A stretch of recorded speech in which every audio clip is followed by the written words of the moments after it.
Oi, pessoal. O meu nome é Márcio Crisóstomo e eu sou diretor aqui na BF Rio e vim falar com vocês hoje sobre os principais passos para que vocês possam escolher uma franquia com mais segurança, né? Então a gente tem um caminho aí a ser percorrido, algumas boas práticas e são elas que eu vou dividir com vocês hoje. Primeiro passo nessa escolha é você analisar o seu perfil. Então, a gente tem muitas opções, a feira está aí cheia de opções, vários ramos, muitas novidades, mas eu tenho que ver primeiro o que é, o ramo com o qual eu me identifico, quais são os ramos que eu me identifico. A gente vai ter lá educação, moda, alimentação, serviços em geral. Qual é o melhor ramo de atuação para mim? Com o que eu me identifico nesse processo de escolha? Uma vez definido isso, é importante também ver, eu gosto desse ramo de atuação, mas qual é o grau de dedicação que ele exige de mim?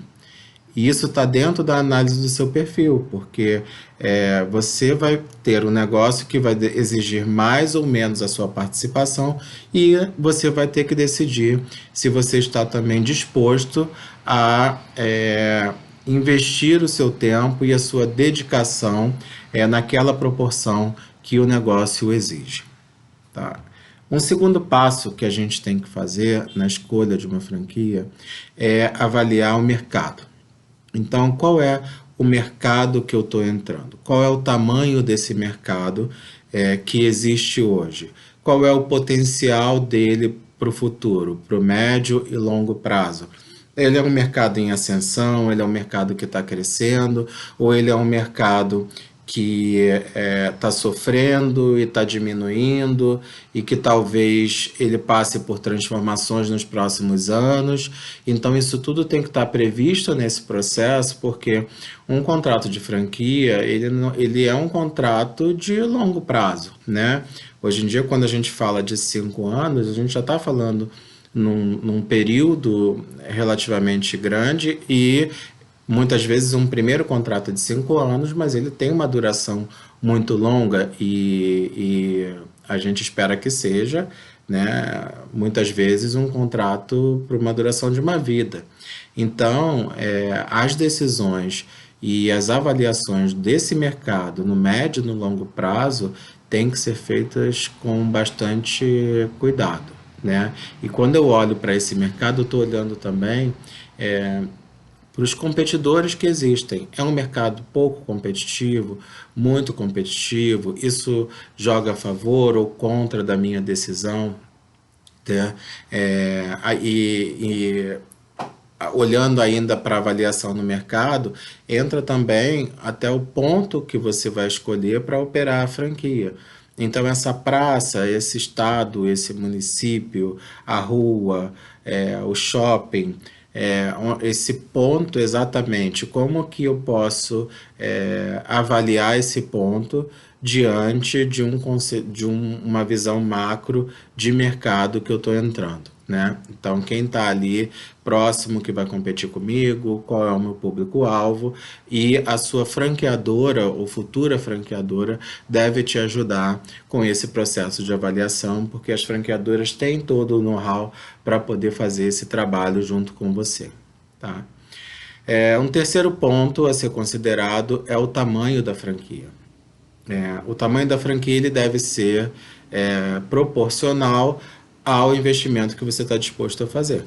Então, dependendo do valor que você está disposto a investir, você vai abrir uma micro franquia, uma franquia média, uma franquia com investimento maior. O retorno do investimento tende a ser proporcional ao valor investido, então muitas vezes você investe menos e tem ganhos menores, ou investe mais e tem ganhos maiores, então é importante você ter em mente o quanto você espera que esse negócio traga de retorno para você como empreendedor ou investidor. Um quarto ponto, e muito importante, é você conversar com outros franqueados da rede. Essa conversa, ela é parte de qualquer processo, deve ser parte, né, de qualquer processo de abertura de franquias. Você deve conversar com franqueados bem-sucedidos, com franqueados não tão bem-sucedidos, entender o porquê do sucesso, né? A que aquilo está atrelado, o porquê do não sucesso ou de menos sucesso de alguns franqueados, e a sua decisão vai ser tomada baseada em todas as conversas, não é baseada na conversa de uma avaliação negativa ou só de uma avaliação positiva, mas quanto mais gente você conseguir conversar, maior vai ser o seu grau de conhecimento do negócio que você está entrando e, como a gente diz, de onde você está pisando, né? Então, essa conversa com os franqueados, e mais de um, ela vai ser fundamental para o seu processo de decisão. Um quinto ponto importante também é de você avaliar a saúde financeira da franqueadora e do negócio. Quem é esse franqueador que está me propondo o negócio? Há quanto tempo ele está no mercado? E a gente vai ter várias opções. Todo mundo um dia é novo no mercado, né? E isso não é problema nenhum. Mas como que é esse modelo de negócio que está sendo proposto para mim? Né? Ele é um modelo novo, mas ele já foi testado e ele está funcionando, né? Ou já é uma franqueadora estabelecida há muito mais tempo. Como que é o comportamento desse negócio recentemente, já que eles estão há tanto tempo no mercado? Então, essa avaliação tanto da franqueadora, né, dessa empresa que está te oferecendo uma franquia para você comprar, quanto do negócio que está sendo oferecido e da rentabilidade dele e da sustentabilidade dele, vão ser aí um ponto importante nesse processo de avaliação. Uma parte enfim, que antecede, né, a assinatura do contrato de franquia é a disponibilização pela franqueadora da circular de oferta de franquia, que é chamada COF, e do contrato de franquia. Então, essa é uma parte que precisa de uma atenção especial de vocês, né? Ao longo do processo de venda da franquia, da negociação, muitas coisas são conversadas, muitas garantias são dadas, muitas exigências são feitas, né? É uma negociação que às vezes é bastante até longa, mas o que vai valer na prática é o que estiver escrito. Então, o momento de avaliação da COF e do contrato, ele precisa de atenção máxima. E, de preferência, que você contrate um especialista para te ajudar nessa avaliação. E esse especialista é um advogado da sua confiança, tá? E ali é importante você olhar se todas as condições que foram dadas e negociadas durante as conversas que antecederam a assinatura do contrato estão refletidas ali. Porque é como eu falei, o que vai valer é o que vai estar escrito ali. Então, os royalties que vão ser cobrados são exatamente aqueles que estão ali, as taxas que existem, critérios para renovação do contrato. Como todo negócio, você também deve olhar qual é o pedágio que você tem que pagar para sair.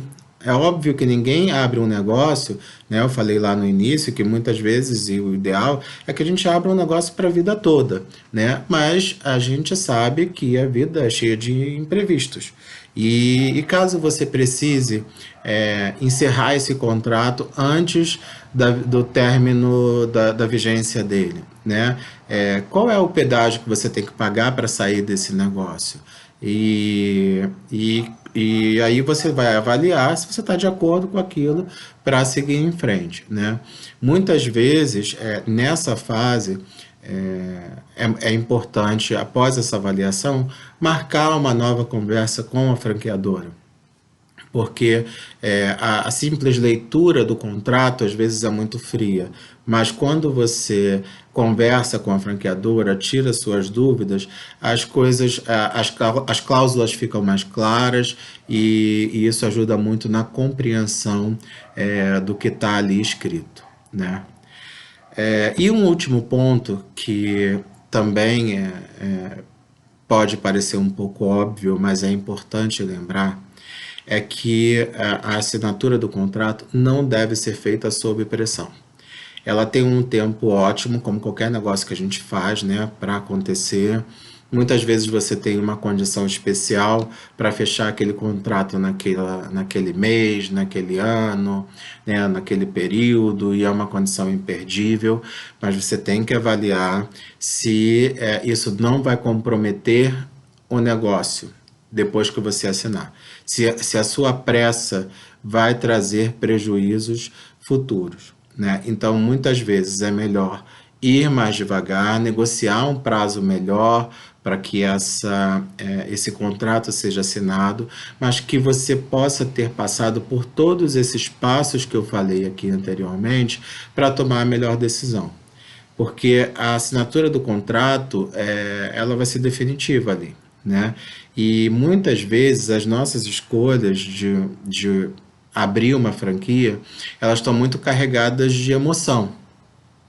Então, um outro ponto que eu trago aqui é não deixar a emoção sobrepor a razão e a avaliação criteriosa. A avaliação criteriosa vai precisar ser feita e a emoção deixada um pouco de lado. Eu vou dar um exemplo. Eu sou professor, eu adoro educação, eu gosto de sala de aula, e aí eu vi essa franquia num ramo que eu já conheço e tudo, me apaixonei, eu vou lá e pum, assino o contrato, pulando, sem ter avaliado, sem ter conversado com outros franqueados, muito levado por uma emoção, né? Isso não é bom.